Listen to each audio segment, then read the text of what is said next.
Hello aspirants, looking at current affairs for 1st Feb. The news items that have been picked up from the Hindu newspaper are these 24, a little more today because of economic survey coverage. So we look at them in detail. The first one, Supreme Court rejects plea to stay Jallikattu law. So the development so far, first understanding that in 2014 Supreme Court banned Jallikattu.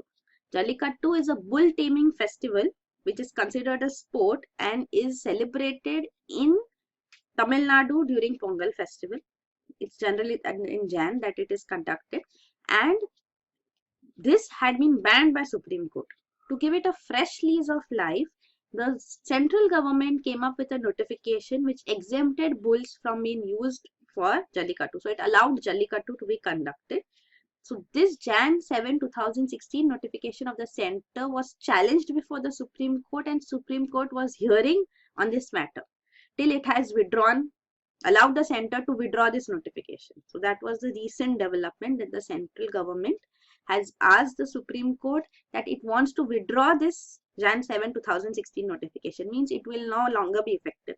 They are withdrawing that notification. So they said that Supreme Court should stay its judgment on Jan 7 notification because we are planning to withdraw it. And the center said we are planning to withdraw it because the state government of Tamil Nadu is coming up with a new law on the matter. So first Tamil Nadu came up with an ordinance. The ordinance has now been replaced by a complete act. So this is the Prevention of Cruelty to Animals Act of 1960, which is a law on concurrent subject. So even the states have the right to make laws on that matter. But since this is a central law, it cannot be amended by a state without the consent of the center. So the Tamil Nadu government has passed Tamil Nadu Amendments in Prevention of Cruelty to Animals Act of 1960. So this has been passed in the Tamil Nadu legislature presently in 2017. So this has to get the prior consent of the central government, means prior consent of the president. So after the president has given his assent, that happened yesterday. So after the president has given his assent, this act comes into force. So these Tamil Nadu amendments are for the same purpose. They will allow Jallikattu. Jallikattu is to be considered as a cultural sport. So this act, the petitioners are saying that the Supreme Court should put a stay on this new state law because the notification has been withdrawn. So a judgment which should have come on the notification cannot come because there is no notification anymore. And this new act which has come, that was the reason why notification was withdrawn. So the petitioners, when they demanded this, that the stay should be put on this new act, the Supreme Court has refused to put a stay. It has said that you can file a fresh petition on this. So that is what the Supreme Court stand has been. It has said that it pointed out that the declared object of the new legislation is preservation of a particular breed of bulls. So that is what is claimed, that Jallikattu is a festival which is conducted, bull taming festival, and for this festival bulls are tamed, the traditional breeds, particular breeds of bulls are tamed for this purpose, the indigenous breeds. So it is actually a festival which is promoting breeding of bulls, indigenous breeding. So that the purpose of the new legislation which has been maintained in that legislation is preservation of particular breed. So that is why the Supreme Court is saying that this has nothing wrong in it. And they also said that the new law for preservation of bulls, they call this law calls Jallikattu as a culture. So this aspect has to be debated because anything which is harming the animals cannot be part of culture. So that had been the stand of the Supreme Court, on the basis of which Jallikattu was banned. So the bench has asked that fresh petitions can be filed challenging this Tamil Nadu Amendment Act, and then the governments can also respond on that matter. So that is what has been the development so far. The next news item is Supreme Court condemns defiance of ban. So this is the 2014 bans. Of course, though the ban had been placed in 2014 on Jallikattu, still Jallikattu is being conducted because the public protest here. So it was considered as a challenge to Tamil Nadu culture, the Tamil culture. So based on that, the urban, rural, all population, Marina Beach was full of protests in Tamil Nadu. So these protests went on unabated till the law was passed by the parliament, by the state legislature. So they were not happy with an ordinance too. So the protests which had taken place, so this actually allowed. So in some way Jallikattu was allowed because post the ordinance too, Jallikattu was conducted. So the Supreme Court is taking its stand that holding Jallikattu across Tamil Nadu despite the ban which has been put on Jallikattu in 2014 in this A. Nagaraj judgment of the Supreme Court is violating or defying the Supreme Court stand. So that has also been highlighted. The judgment had termed the sport as an act of inherent cruelty. So now what will be the further developments looking at the scenario 2? Because when the Supreme Court was asked to stay its judgment on Jallikattu notification, the Supreme Court was asked to stay as the reason being that also the situation is volatile. Emotions are running high in Tamil Nadu in the people. So let's see what will be the further developments on this matter too. The next news item is debate simultaneous polls. Pranab. So this is President Pranab Mukherjee, who has called for a constructive debate on simultaneous elections to Lok Sabha and the state legislative assemblies all across the country. So this is one aspect which is a reform which is being promoted by the present government, and another one is state funding of elections. So political parties get funding from various sources. The sources are unknown to. We have seen news items in which it was seen, because any donation which is more than any contribution which is more than 20,000, the name of the donor should be known. Otherwise, less than 20,000 donations do not require the source to be named as well. So a majority of them is from unknown sources. A huge chunk of it is unknown sources. So, and plus they don't have to pay any taxes too. So they are 100% exempted from taxes. So here also there is a huge amount of corruption and money from various capitalists and various sources which are part of this political party source funding. So that is why, to put a halt on that and to ensure that political parties are free of corruption, this initiative has been highlighted that state funding of polls should take place. But then of course it will be a huge cost on the expenditure. And if it is partial funding, then how effective would it be is also to be debated. So there is, at least for me right now, there is no clear understanding about how state funding of polls can actually take place. But with respect to simultaneous elections to Lok Sabha and assemblies, state legislative assemblies, a solution has come forth which we had discussed.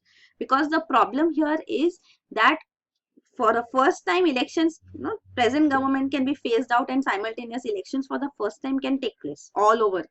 All means with the present next Lok Sabha elections, we can have that all states can have the election. So one time change can be made.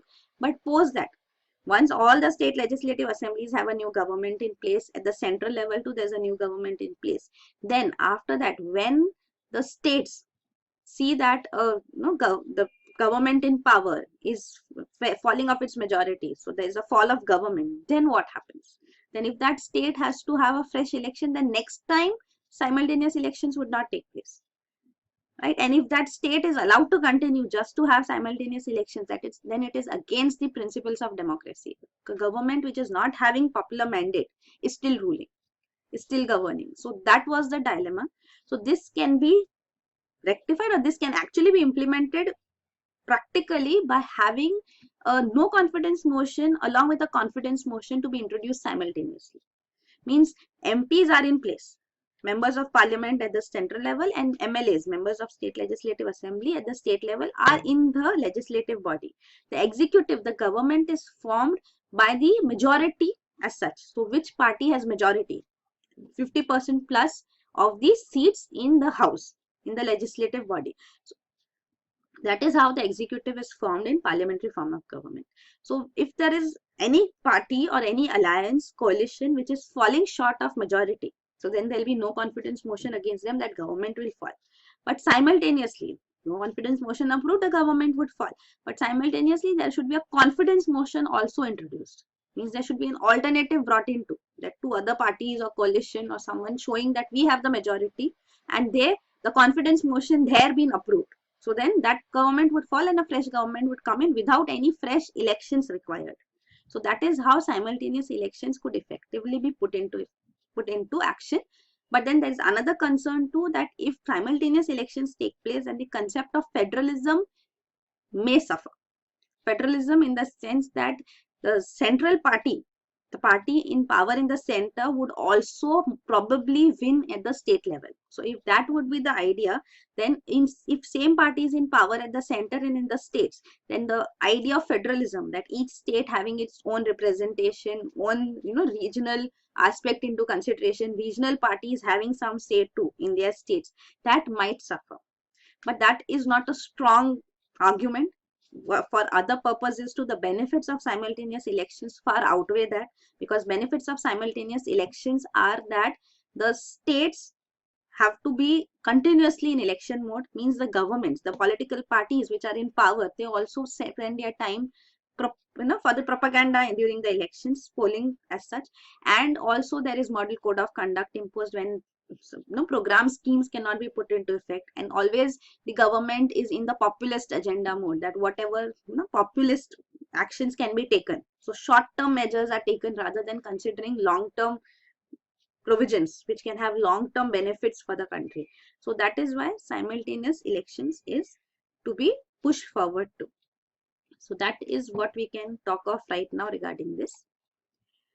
Then the next news item is note ban a radical measure, Chief Economic Advisor. So from here on, we start a discussion on the present economic survey. So in this survey, the Chief Economic Advisor, Arvind Subramanian, has said that there's a sense of anxiety about the economy's prospects following demonetization, that how demonetization would actually benefit, and there are stresses too. So there are short-term stress, but long-term there would be benefit because of demonetization. So he calls it a radical currency come governance come social engineering measure that will permanently end unaccounted transactions or black money. So that is what it was targeting. Then he has also admitted that bank credit growth has come down, two-wheeler sales have come down. So of course there has been a negative impact on GDP, but it is for the short term. So that is what is highlighted. They have also reduced the economic growth forecast. So survey says that the economic growth forecast for 2016-17 would be at 7.1%. But they have also highlighted that this is not because of demonetization, but this is based on the months before demonetization. So that the reason, another reason given is that even oil prices falling at the rate at which they were falling earlier, that has ended now. So oil prices are not falling at the same rate. So that is why too economic growth which was forecasted is not which we will be able to achieve. So the growth forecast has now come down to 7.1%. So that is there. In the long run, it says that the tax revenues and GDP growth would be bolstered on account of greater tax compliance and reduction in real estate prices, which will come forth because of demonetization. So that is what is a forecast made. So the economic survey, it says, is making a case for following up on demonetization with fast and demand-driven remonetization, tax reforms, GST and lower tax slabs. So tax slabs should be lowered so that tax compliance increases. Tax reforms are required. GST has to be implemented, and once remonetization takes place, which they have said will take place fully by March 2017, then again the economy will pick up.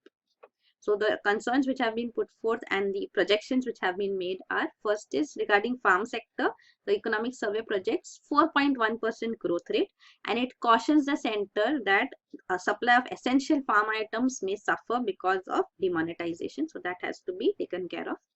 With respect to real estate, it says that the real estate prices have fallen because unaccounted income now can no longer be put into real estate as it was done earlier because of demonetization. So it is also talking of bringing real estate within GST. So that is there. With respect to digitization too, a warning note is sounded that there should be a balanced approach towards digital future. You cannot just push it. It has to be facilitated. And the inflation, with respect to inflation, it says retail inflation will be below the target set by RBI of 5% because of demonetization. Again, price surge will not take place soon. Then report card, regarding report card in the sense the states which are performing well. So states with outstanding fiscal performance, so means the deficits are in control. So such states should be incentivized by the center. So that is also suggested by the economic survey. And finally, with respect to jobs, it says that there are big ticket reforms which are required, means major reforms required in labor laws, taxation laws, so that there is a push given to manufacturing industry specifically talks of leather and apparel industry, which also has a major women population working under it. So this can bring in growth. And regarding the forecast too, with respect to industry and services, the growth forecasts are shown, and GDP for 2017-18, it forecasts as 6.75 to 7.5% growth. The next news item is review of demonetization impact by June. So the present economic survey has been in one volume only. Till before, we have had economic survey in 2 volumes. The second volume would generally have a complete discussion on various sectors of the economy, a review of various sectors of the economy, how they have fared. That is not there this year. They say that the review of various sectors, this would come later in June. So that is what has been put forth. They say that only first 2 quarters data is available presently, and it would not be give a justice to a complete review. So full-blown review with demonetization would come forth in June. A special volume would come then. Then the next news item is reward states with good fiscal show. So this is the economic survey's recommendation. It says that the center has to incentivize good fiscal work of states so that overall fiscal performance is on tracks. So what is this fiscal performance? Is fiscal deficit has to be controlled, revenue deficit has to be controlled. So fiscal deficit is basically the borrowing requirements. It gives an idea of the borrowing requirements of a state to fulfill its, to cover its deficit. So states also have fiscal deficit, center also has its fiscal deficit. So this deficit has to be controlled. Revenue deficit has to be eliminated. So revenue deficit is in current spendings, current receipts which the government gets, state government gets at this, and the expenditure which it does. So current receipts and current expenditure at least have to be, revenue account has to be balanced. So that is revenue deficit should not be there. So revenue receipts and revenue expenditure being balanced is important. Capital receipts and capital expenditure is the other aspect. So capital is much on a larger scale. So capital receipts and expenditure generally for various purposes. Capital expenditure is direct capital expenditure on infrastructure or such other aspects. So that would result, of course, in a deficit have been there and been funded by borrowings. But then at least revenue deficit should not be there is what is being highlighted.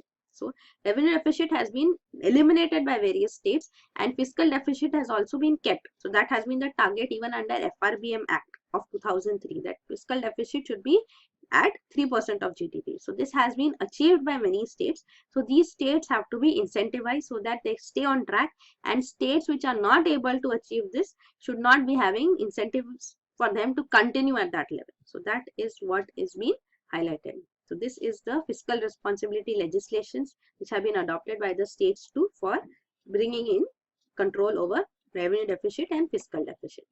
But then the survey also says that this improvement which many states have achieved is also because of center's assistance. So center has increased revenue transfers to states. It has assumed a lot of state debt on itself too. It has introduced various centrally sponsored schemes. So that also play a role in bringing in fiscal responsibility and reducing deficits. Also, it says that the problem which the states may come forth with to stay on the fiscal responsibility lines is because of 7th Pay Commission recommendations. So the payments which have to be done, even the Uday bonds. So this is Ujjwala Discom Yojana. So this bonds which have been issued, in this too they have to make payments. So this will result in them not being able to stay on the fiscal track. So this also has been highlighted. And also it says, the economic survey says that this redistributive resource transfers. So redistributive resource transfers basically means that the transfers which are done to states by the central government is redistribution. Means states which are contributing more is taken in, and states which are lagging behind are given more. So this redistributive resource transfer is actually incentivizing non-performance and disincentivizing performance. So it's talking against this, that redistributive resource transfer should end. So this, the maximum share of which is there, the top 10 states which benefit because of this redistributive resource transfer are these small states, northeastern states like Sikkim, Arunachal Pradesh, Jammu and Kashmir, Himachal Pradesh, other states. These are the top 10 recipients of redistributive resource transfers. So what the economic survey is saying that there is no evidence of positive relationship between these transfers and various economic outcomes. So neither per capita consumption has increased, neither state GDP the growth has increased, development of manufacture is still not taking place, their own tax revenue efforts are minimal. So this is showing that incentivizing them is not helping them. So it's making a case for, it says that it's rather a negative relationship, that larger the redistributive resource transfer flows, there is negative effect on fiscal efforts. So it calls it RRT curse, redistributive resource transfer curse. So what it is recommending is, rather than having redistributive resource transfer, we can have universal basic income directly given to households in these states. So this will help in furthering fiscal discipline. So this is what is being highlighted, that redistributive resource transfer should not take place. Universal basic income, which is again a highly debated topic by itself, is being promoted as replacing this. Means states should not be incentivized, but universal basic income, people should be given cash in hand, so they can use it for whatever purposes they require. So how effective that would be is another matter. But the traditional ways of supporting states which are not faring well, which need support, there are states which fare well and are able to take care of themselves, and there are these smaller states, majorly northeastern states, which are not able to survive on their own, which depend on huge support from the center. So in various schemes also you would see that with respect to northeastern states, 90% funding comes from center. With other states it may be 50% or less. So major support is provided by the center to these states. So what is being spoken of right now is withdrawing all this support and allowing the states to fare on their own. So you may call it abdicating responsibility too. And you can't push, how much can you push a state to perform when it is inherently having its disadvantages? So you can't put all states at the same level and judge them and give support to them. So it's your decision, it's your view, what you would think on this matter, but that is what the economic survey is endorsing, that redistributive resource transfer should end and universal basic income should take its place. The next news item is time ripe for discussion on universal basic income. So that is what is being highlighted and endorsed by the economic survey. So what is universal basic income? Basically, it's a trend going on all across the globe. Finland is also planning to have universal basic income put into effect. So universal basically means everybody. Means everybody would be given this basic income as such, a minimal amount of income which would come forth to them as a subsidy, as an incentive by the government. So basic income is provided to you. The survey says that this is a powerful idea. It says that the time may not be ripe for to implement it right now, but at least serious discussion can start on this. It says that introduction of universal basic income should be endorsed for various reasons. It says it will promote social justice, it will reduce poverty, it will bring in unconditional cash transfer to the beneficiaries, so then they can decide how to use the money. It will generate employment by promoting labor flexibility. It says that people would have their basic requirements taken care of, so they can have perform functions or employ themselves for the purpose which would be more fulfilling for them. So they will be flexible in that aspect rather than working just for survival. So that is generating employment in that sense. And then finally, it will bring in administrative efficiency, because then there will be no specific targeting and specific taking care of leakages and loopholes. So that is what the survey says are the benefits of introducing universal basic income. It says that this is a direct cash transfer has been promoted by the government, by the former and present government, which says JAM Trinity, which had been put forth. JAM Trinity means Jan Dhan, Aadhaar and mobile platform. So Jan Dhan account which you have in the bank, the Aadhaar number which is your identity, and the mobile phone through which transactions can take place. So all these three put together can help in direct cash transfer. So you have an account and you have your Aadhaar number. So whenever you are a beneficiary, you can easily be identified through Aadhaar and money can be transferred into your Jan Dhan account. So that was the idea of this direct cash transfer. So direct cash transfer rather than subsidy is being provided, because in subsidy going from the top to the bottom, there is a huge amount of leakages which take place, and eventually what reaches to the beneficiary is minimal. So this direct cash transfer would eliminate these hierarchies and result in less of leakages, no leakages for that matter. So this is what was direct cash transfer. So this will also be direct cash transfer, universal basic income.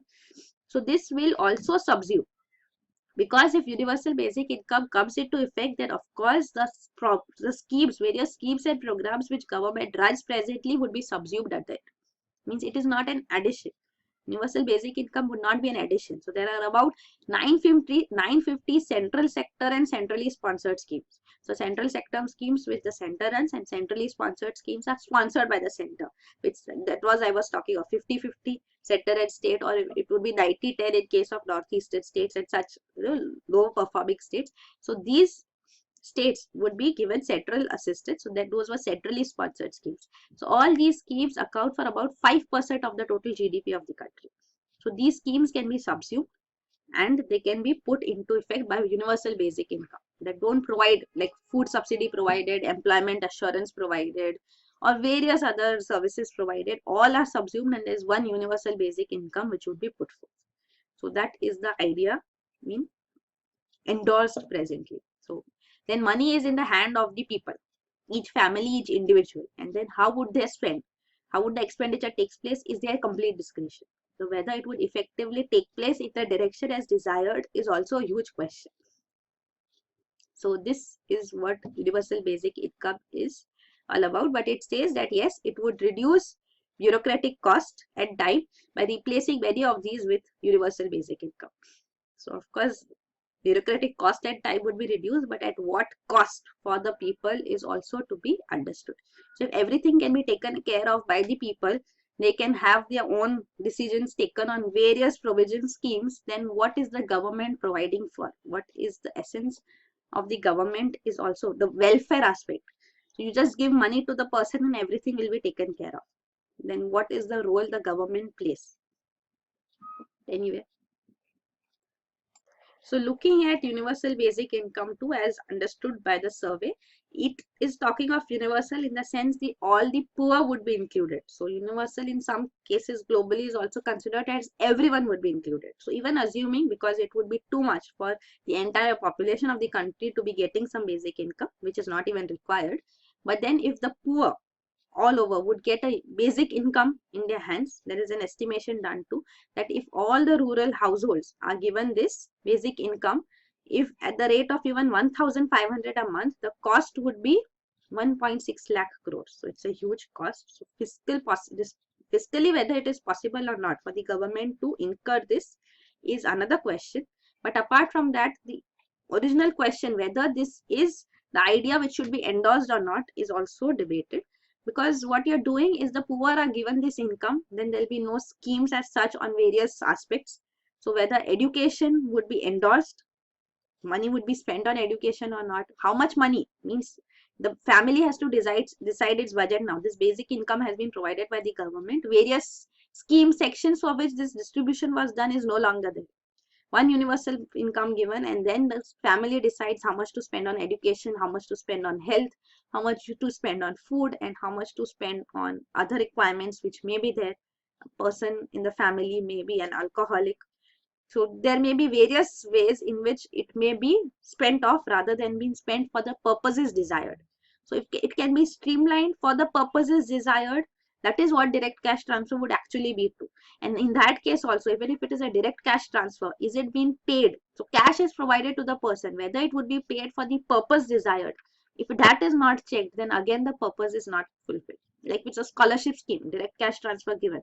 If it is used for the scholarship or not, that has to be ensured as well. Only then the replacement of various schemes by direct cash transfer or universal basic income makes sense. So that is one major concern which is there. But yeah, the survey is endorsing it. So it says that since there is slow growth and jobs are not yielding, so this will be an income, basic income, which is assured to the people. So that is an assurance given. Then it is a social income for everyone. In poor countries, it can help in addressing extreme poverty, which is there. So it will provide income support to the targeted population. So this is how it brings about that how targeted intervention would be, how many total households, rural households would be coming under it. And then it talks also about the total cost of giving 1,500 rupees a month to the 200 million population. It would be 3.6 lakh crore. And for only rural, it would be 1.6 lakh crore. Then case for universal basic income and case against universal basic income is highlighted. It says it's best way of addressing poverty, providing subsistence income. Then it can help cut down on multiple welfare schemes. Direct cash transfer will reduce pilferage. Pilferage is leakage as such. So direct cash is transferred, no leakage, directly going in your account. Social inequality would be reduced. So that is another case. The case against universal basic income, first is, it says it's too costly for the government to implement. So huge cost on the expenditure, and discourages people from seeking employment. So if basic income is provided by the government, the person may be discouraged that there's no need to work, then basic income is already coming. And it says there is a temptation to withdraw other benefits. So other benefits may also be withdrawn for endorsing universal basic income. So it has clearly put forth the two sides. Why a universal basic income? We have already discussed in detail. So it eliminates poverty, inequality, and it encourages entrepreneurship. So you can creatively and work for the job which you desire rather than just working for subsistence. That is also possible. And how can UBI be affordable? It says that existing welfare program spending will reduce. Then consumption tax can be imposed. Financial transaction taxes, so taxes may be used in making UBI feasible. Then reducing governmental costs as such on various other sectors may help in bringing UBI into action. Then common objections to UBI is that people will become lazy and won't work. They will spend on alcohol and drugs. There will be something given for nothing. So you're getting money without doing anything. It breeds dependency. Then also we can't do it. So this is why it says we shouldn't do it. UBI. We can't do it because it costs too much. It will have inflationary effect because people will have money, means prices would also increase. So inflation would take place. That's what it is, inflation. Geographic cost differences have to be taken into consideration because standard of living in various regions, in cities, villages is different. So that will have to be taken into consideration too. Then people won't do unattractive but necessary jobs. So there'll be nobody there to work for such jobs. And we won't do it because it is a fringe idea. It means it is an idea on the periphery. It has not been strongly endorsed yet. There's no political support as such for it, but that is changing with the economic survey endorsing it. And there are too many vested interests. So it has been, universal basic income has been endorsed globally by various multinational corporation heads to Facebook founder heads. So many of them have endorsed universal basic income. So what is the purpose for which they are endorsing this is also to be understood. So governments will have to spend only on universal basic income, and other schemes, incentives would not be there. And if people have money in their hands and they have to decide on what to be used, of course the corporates would be bringing them to use them for the purpose, for this commodities or services which they sell. So the next news item is survey uses big data for first time. So for the first time, economic survey is using big data analysis. So big data is a huge amount of data available. So what data it is using is on transaction of goods as such, goods and services. So this is goods and services tax network which has been established, and the data which has been collected onto it, that how interstate transactions are taking place, all that is understood through this. So using this big data, getting conclusions or deriving inferences out of it is what the government has done in this present survey. So it has said that there is exciting new evidence which is available. So flow of migrants within India is also understood. That is with the help of data from Ministry of Railways. So origin destination passenger data which has come forth. So analyzing this huge amount of data, so that can be done through automation. So computers help in analyzing big data and coming to inferences. So that has shown that even the flow of migrants is much more than what the census data was bringing forth. So that has also come forth. So this is the first time economic survey has used big data analysis. So this is called big data. So that is a term as such for this huge amount of data which is there due to computerization. The next news item is smaller states trade more. So it's saying that smaller states such as Uttarakhand, Himachal Pradesh, Goa, they trade much more than we actually understood. So it says that the interstate trade flow data, which has come forth. So again, this is big data. So first ever estimates on this interstate trade flow have been done, and it shows that the cross-border exchanges between and within firms is at least 54% of the GDP. So this is 54% of the GDP in 2015, and India's interstate trade is 1.7 times larger than its international trade. So these cross-border exchanges across the states. So within the states, the trade which is taking place, that is 54% of GDP, and international trade which we have is 32% of the GDP. So it's 1.7 times larger than international trade too. So that is the extent to which interstate trade takes place. It says Haryana, Uttar Pradesh, which appear to be manufacturing powerhouses, are so because they are close to national capital region, Delhi. So this is shown interstate trade. It is not as high as two other economies. USA has 78% of GDP as interstate trade.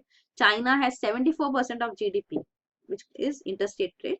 But then it is much higher than others. So Canada and other European Union countries, which are also driven by four freedoms. Unfettered movement of goods, services, capital and people are allowed. Yet interstate trade within India is much higher than EU and Canada also. So that is coming forth in this survey. So it says that this high level of trade in goods may be a consequence of the current system of indirect taxes, which perversely favors interstate trade over intrastate trade. So indirect taxes which are imposed. So there are differences between various states how impositions are done. So because of this, it may be the case that in some state it may be cheaper. So interstate trade is favored rather than trade within the state. So there may be various reasons for this. This may change after the implementation of GST. The next news item is labor migration rose to 90 lakh after over last 5 years. So this is again big data analysis. Interstate migration of workers in India has been substantially high than what the census 2011 has predicted. So it says that we have analyzed census data too and the railway passenger traffic in the unreserved category, and it is seen that annual average flow of around 9 million people, means 90 lakh people, takes place between states. So the migration, in migration, out migration, you can see the largest recipient of migrant workers was Delhi, and which accounted for half of the total migration which took place in 2015-16, and the largest out migrants are from Uttar Pradesh and Bihar, which is again half of the total out migrants. So it says the acceleration of migration is particularly high for women, and it has increased nearly twice the rate of male migration. So women migration is also increasing much faster than male migration. So it's picking up. So that is there. And here this is obvious. Less affluent states and districts see higher out migration, and rich metropolises see higher inflow of labor. So that is there. It also says that the shift towards southern states too. Migration towards southern states is taking place too. So earlier it was northern India in Delhi that migration was concentrated, and now it is new migration corridors which are opening up towards the south. The next news item is mother-child bearing brunt of weak health services. So economic survey says that despite there being rapid growth as such, the regional inequality amongst the states is also growing.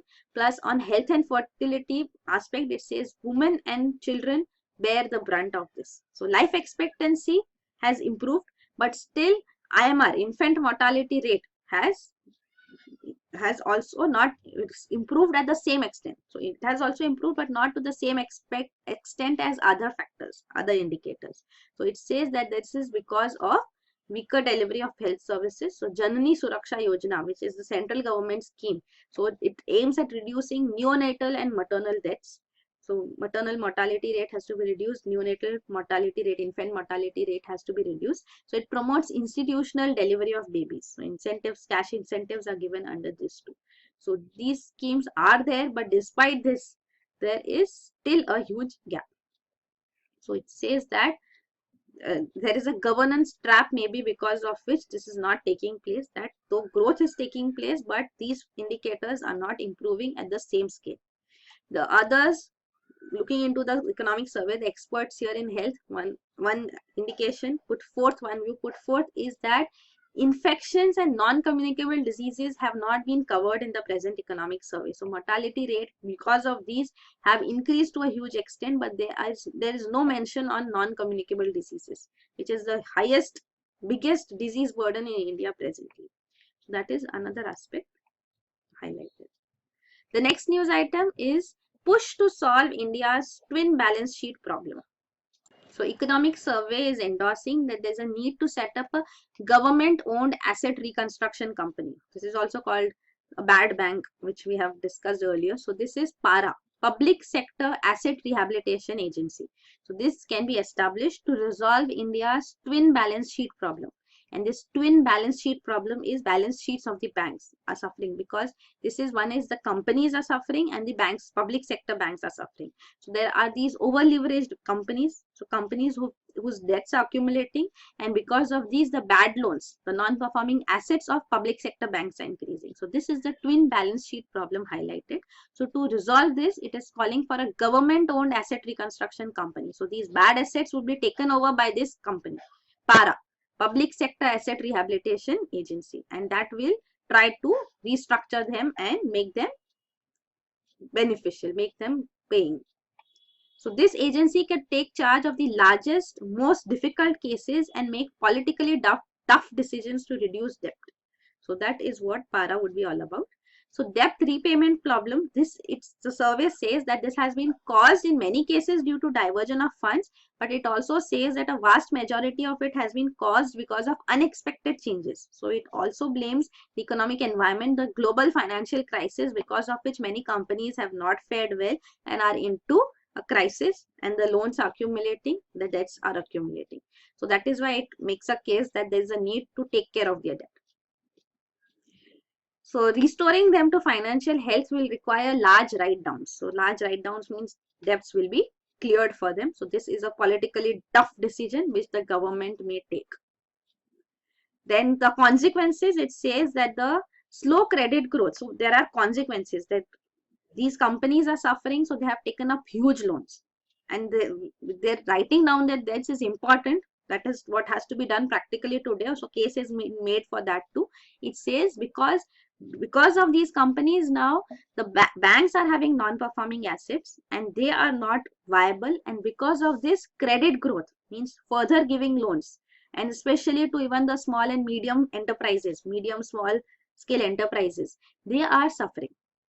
So this also needs to be taken care of. So moving ahead, credit growth should take place in the private sector. Overall investment is negative, investment environment is negative. So to turning it back, there is a need to take care of these bad loans.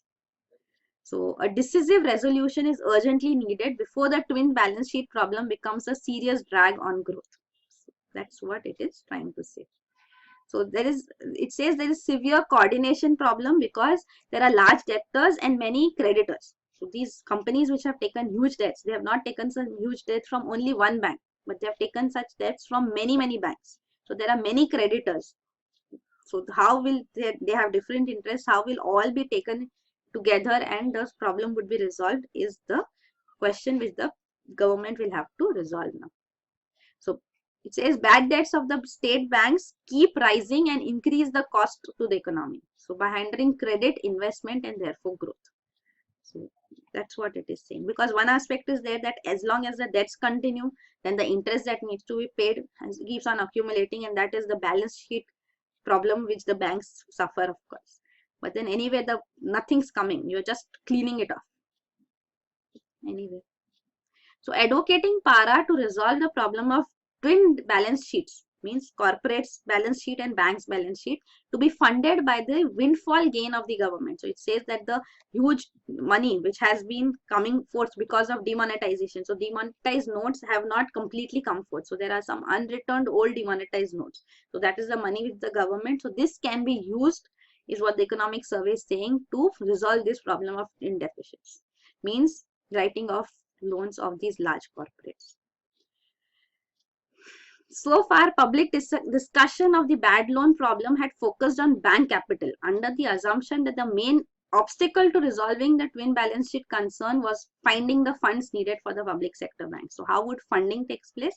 That was the question. The economic survey saying there's no problem in funding. That is all in place.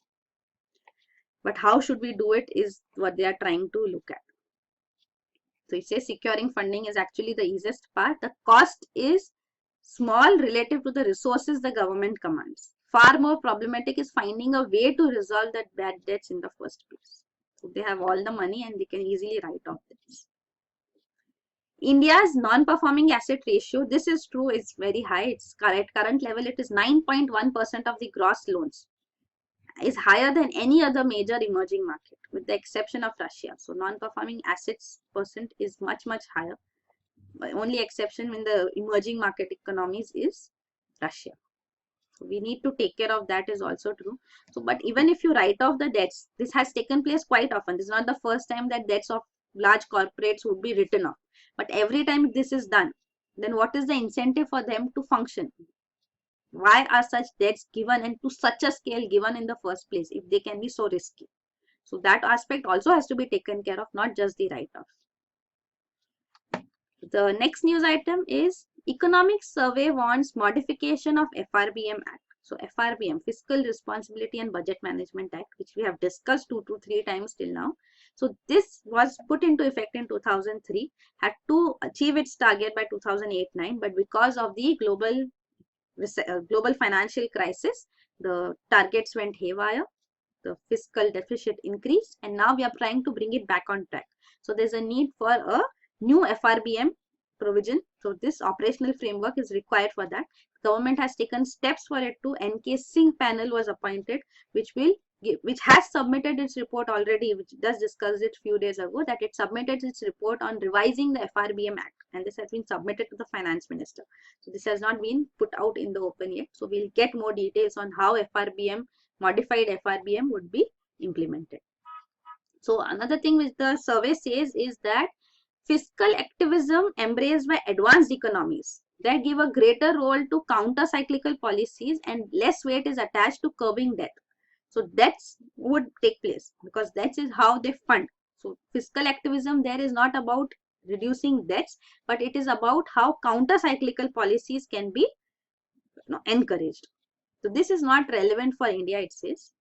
So these counter-cyclical policies basically mean that in the time of economic boom, taxes have to be increased and spending reduced. And the time of recession, as is the case now, economic recession, the taxes have to be reduced and government spending increased. So that is the counter-cyclical policies which advanced economies emphasize on. But in India, what we are attaching more weight to is reducing the deficit. So that has been the case with respect to the internationally too after the 2008-9 global financial crisis. So internationally also fiscal policy is seeing a paradigm shift.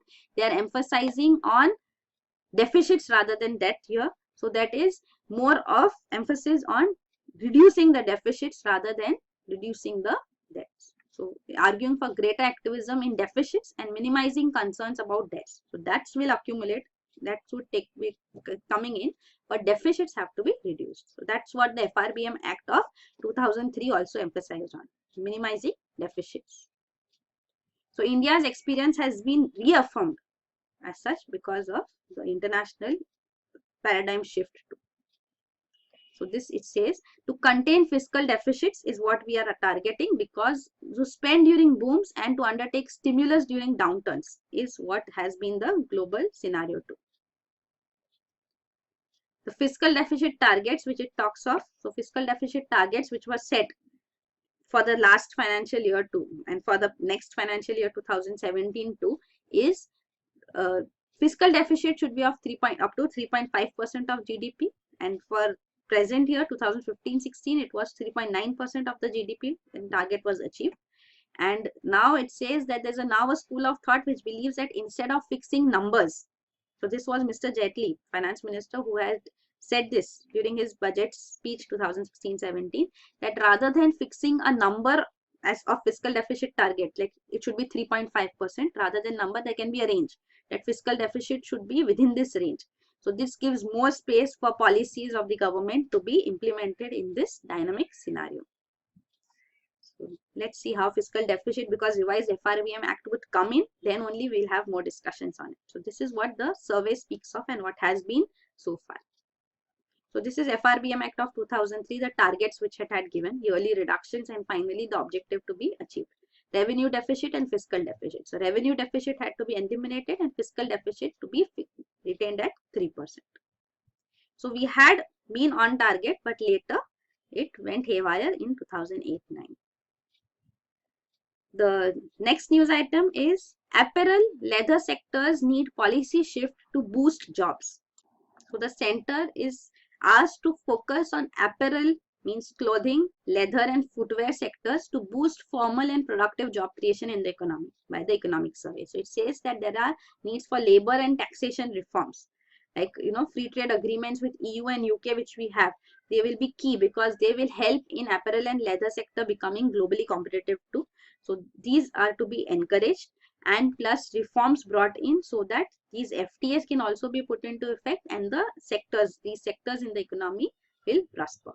So they say this is tremendous opportunity for creation of jobs, especially for women, because in apparel sector 80-fold of the labor is women, and also it is 80 times more labor intensive than automotive sectors, plus it is 240 times more job which can be created than in the steel sector. Then it also says that the problems which are there are the logistics, labor regulations, tax and tariff policies, which are the disadvantages in making them competitive in the international market. Then it says more FTAs, GST induced tax rationalization, labor law reforms, they will help in job creation in these two sectors. Also, it says that the high minimum wages is another hurdle. So the overtime wage rate is twice the original wage rate. So that is also a hurdle in making them competitive. But whether minimum wages should not be upheld, that is again another question open for debate. So it says minimum wages are high. So labor reforms do not actually mean that wages should be reduced. The next news item from economic survey is ambivalence towards private players exists. So here the economic survey is making a case for more privatization. So more privatization is required in civil aviation sector, banking sector, fertilizer sector. It gives the example of Air India, that India's ambivalence towards private players. Ambivalence means not having a clear policy, neither pro nor against, sometimes pro, sometimes against. So whether you want to privatize or you don't want to privatize. So that is the huge dilemma which India has, and this is putting a cost on the economy too. So it says that there is still a commitment to make the perennially unprofitable, perennially means forever, unprofitable public sector airline, Air India, into a world-class airline. So this, it gives the example that Air India is surviving on around 30,000 to 31 crore equity bailout package which has been approved by the former government for a 10-year period which will end in 2021-22. So this, and apart from this, already 24,000 crore had been infused in it earlier too, has been given to it earlier too in 2011-12. So this has resulted in still the airline posting losses. So even in 2015-16, 3,936 crore loss was posted by Air India, and it has an outstanding loan of 46,57,035 crore as of September 2016. So government's changed approach is required on this aspect. It may privatize it and not incur such a huge burden on itself, is what is practically feasible. So it says that airport privatization too, whether it should take place, there has been a changed approach of the government presently. Rather than giving ownership of the airport, now it is awarding management contracts. So this has also been a change. Even central government recently decided to privatize terminal buildings at Jaipur and Ahmedabad airports. So steps are being taken towards privatization, but this is a major case highlighted. The next article from economic survey is India ranks 4th globally in wind power installations survey. So India has attained 4th position globally in wind power installations. It is 4th after China, USA and Germany. So this has been possible because of the steps taken in the right direction. It says that we have a target. So we have a target for 2022 that we want renewable energy capacity to be around 175 gigawatts. So 175 gigawatts of renewable energy capacity has to be achieved by 2022. So this is important. You should always remember this. You can write this down in various answers too. This is the target for India, and we have introduced various programs in this direction too, like solar energy has been encouraged to a large extent by encouraging solar parks, solar defense scheme, solar scheme for public sector undertaking, solar photovoltaic power plants, solar pumps, solar rooftop panels, all these have been encouraged.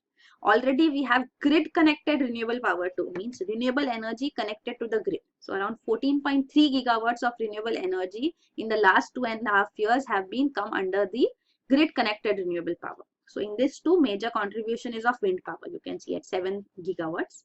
5.8 is from solar, then small hydropower, which is also considered renewable energy because it's coming from water.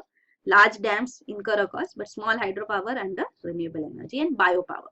So these are the 4 major sources of renewable power, and they have been to some extent connected to grid as well. So this another scheme which the government has is green energy corridor. So this green energy corridor means the renewable energy has to be connected to the national grid network. So national energy grid also has renewable energy contributing to it. So this is the corridor. Renewable energy is green energy. So this corridor has been encouraged. So 38,000 crore project, green energy corridor project, has also been launched. So this has already been launched. So this is also being spoken of in the survey.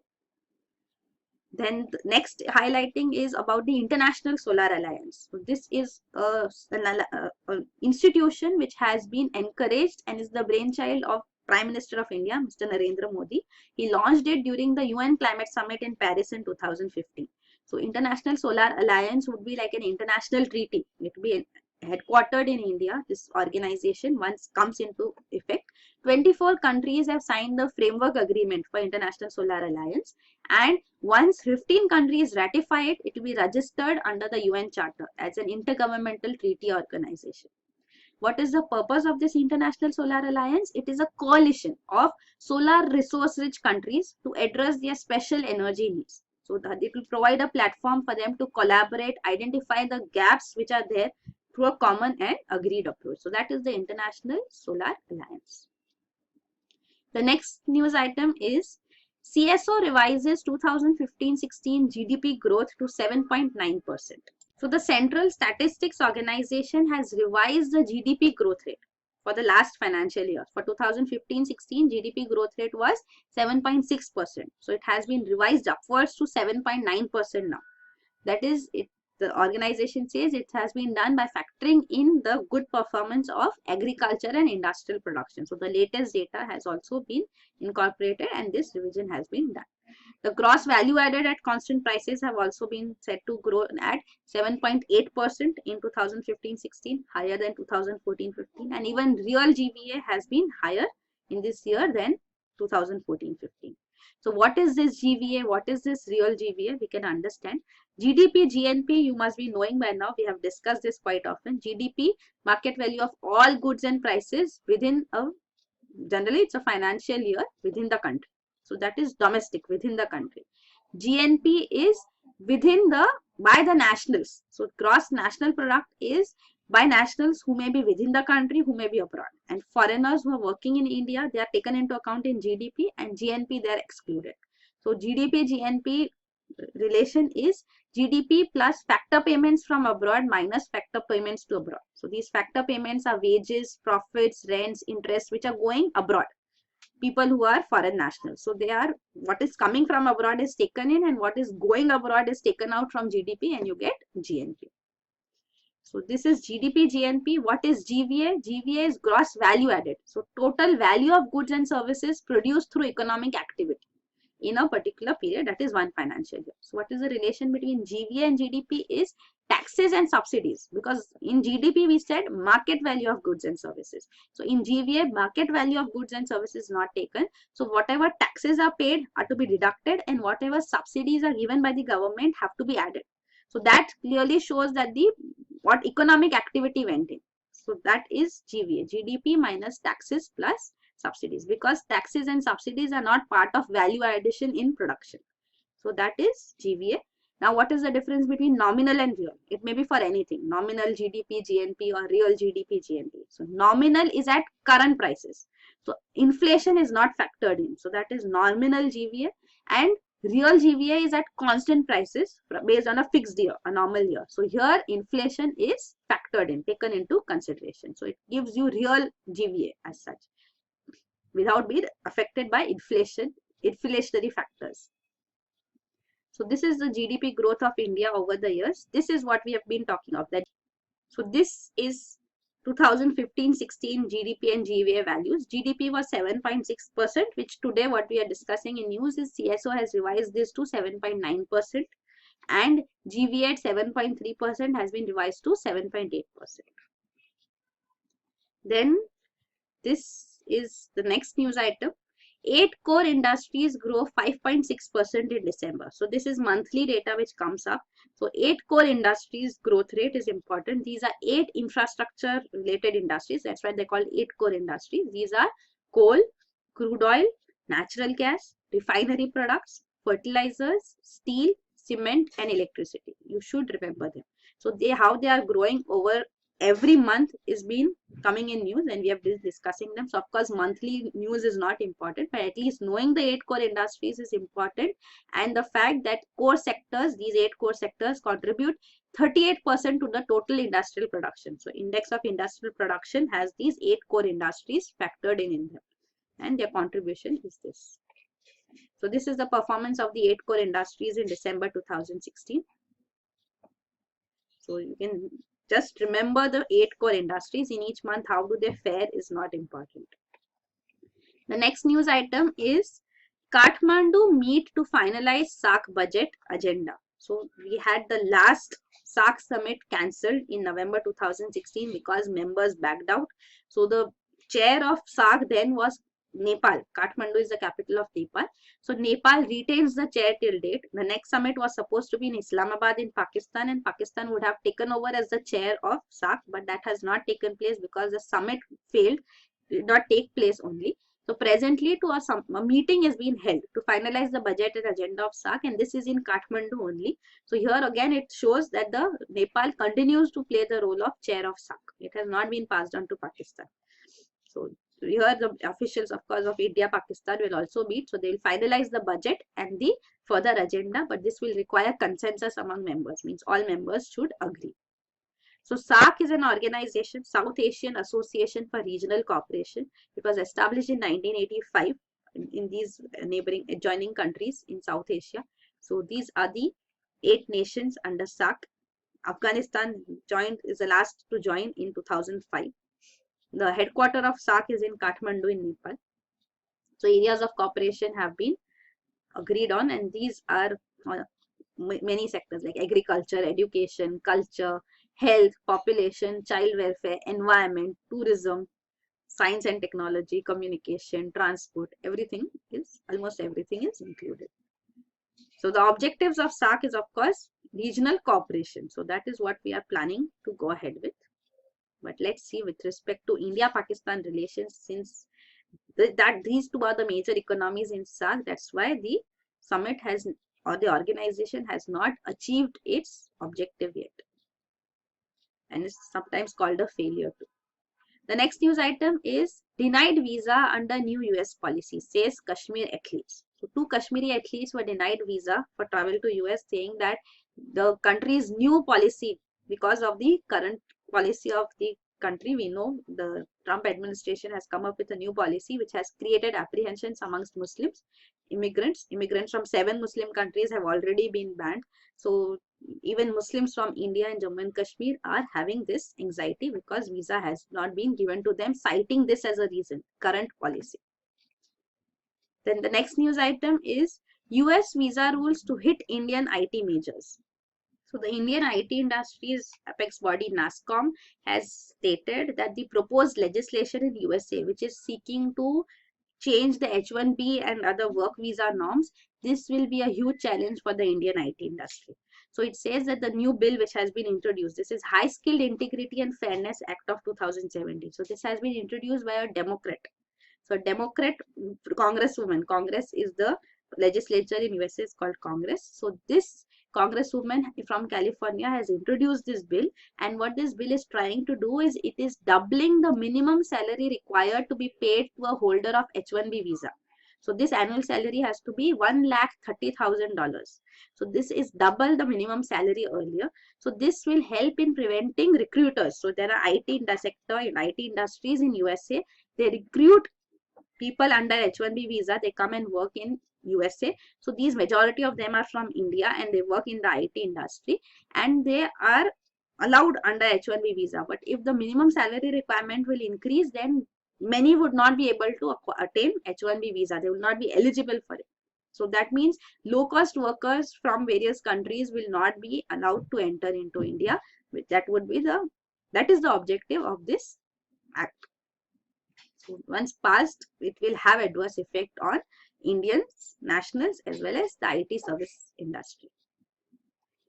The next news item is Rohingya refugees to be relocated on remote islands. So Bangladesh is pushing to a controversial plan to relocate tens of thousands of refugees from Myanmar. These are Rohingya refugees to a remote island. And there are warnings that this is an uninhabitable island. It cannot be inhabited and it is prone to flooding. Still, it is pushing for this. This island is Thengar Char, which is near the Hatia Island in Noakhali district in Bay of Bengal. So there are many Myanmar nationals, Rohingya Muslims in Bangladesh. They have been there even before the prosecution, which presently. So there are plans to identify and relocate them. Many undocumented Myanmar nationals are also there. So whether they are registered or unregistered, they will all be transferred to this Thengar Char Island. So Hatia Island is on an estuary, that is the estuary of river Meghna. So estuary is the outflow of river Meghna into Bay of Bengal. So here the Rohingya shelter camp, which has actually been placed in Cox's Bazar, and this shelter had been recently visited by Kofi Annan. So he is looking for a way out on this matter too. So after this, they are looking for a solution to the problem. They are actually residents in Rakhine state.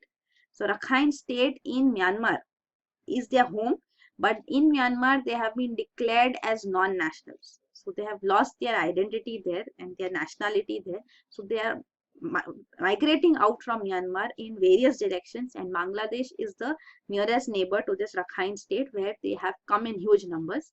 There were around 232,000 Rohingya Muslims already living in Bangladesh before these 65,000 stateless Rohingyas fled when violence erupted in October 2016 in Rakhine. So this is a huge number of Myanmar nationals, because also they are, demographically similar to Bangladeshis rather than the Myanmaris. So their look is also that. So that's why they have always been considered as non-nationals. And recently, even a policy had been put into effect declaring them to be not Myanmaris anymore. So this was in 2012 when the violence erupted. So this 1982 Burma Citizenship Act says they no longer recognize Rohingyas as citizens. So they are left stateless now. So this has been the history of Rohingya Muslims from Rakhine. So they have been moving in all directions. You can see this is the Rakhine state of Myanmar. This is Bangladesh, and this region, Cox's Bazar district, is close to Rakhine state, which is the destination of choice for these refugees.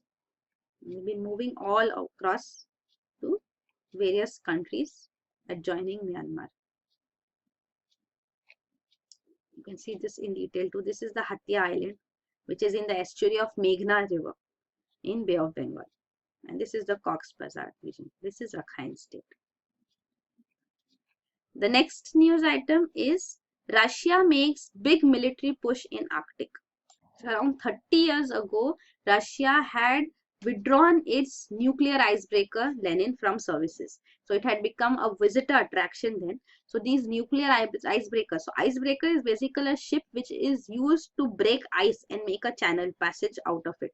So these nuclear icebreakers were used, and now after 30 years again Russia is planning to build new nuclear icebreakers which will be employed in Arctic. So this reopening of abandoned Soviet military, air and radar bases in remote Arctic islands and building even new ones here is being pushed ahead presently.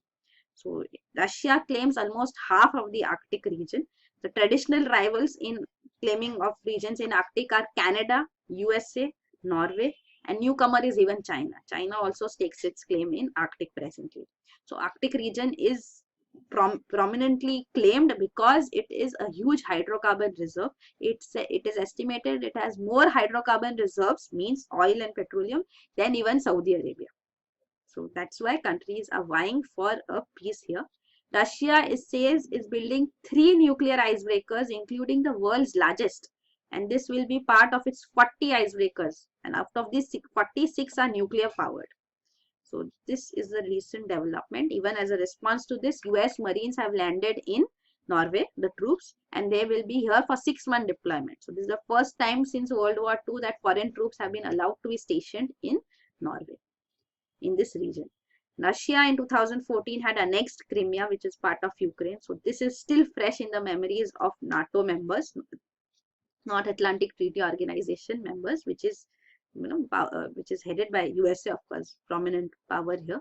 So they are on an alert too of what steps President Vladimir Putin under heading Russia would take.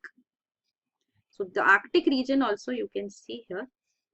This is the Arctic region, the island and the Arctic Ocean, and these are the countries here. So Canada lies here. So based on its limit, 200 nautical mile limit of exclusive economic zone, this is the region which it claims. As such, you can see. Then Greenland. Greenland actually is an island here, but it belongs to Denmark in Europe. So Greenland also, because of Greenland, Denmark has its claim. Then Norway has its claim here in Svalbard region. So it belongs to Norway. So it has its claim here. Russia is here. So Russia has its claim, a huge claim over the Arctic, almost 50% as it is said. Alaska lies here, part of USA. USA is down below Canada, but Alaska, a state here of USA, lies here. So because of which, again, USA also has a claim in Arctic.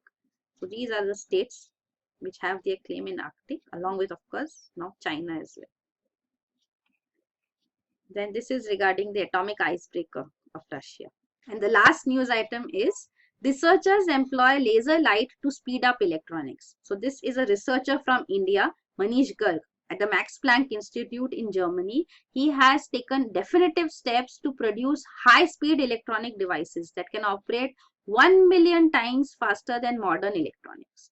So presently, electronics as such, that is passage of electric current. So it can pass electric current at very high frequency with the use of laser light. So laser light is used to generate this very high frequency electric current inside solid materials.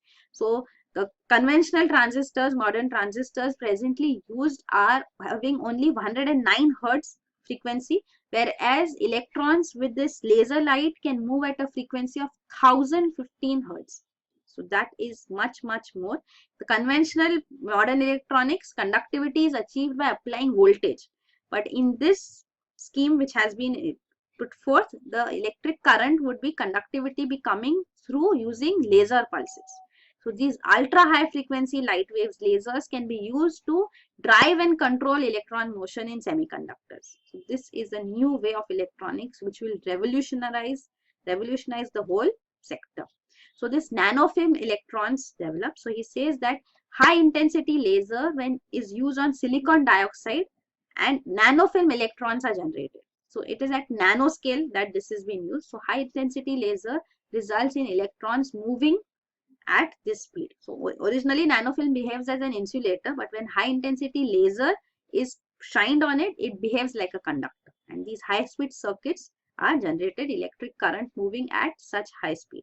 So this is what is the basis of electronics, that how quickly electric current can move and it can turn on and off inside a material. So that is the performance of high speed circuits determined by it. So it says that the time frame, switching time frame is in attoseconds, 30 attoseconds. So attoseconds is 10 raised to minus 18 of a second.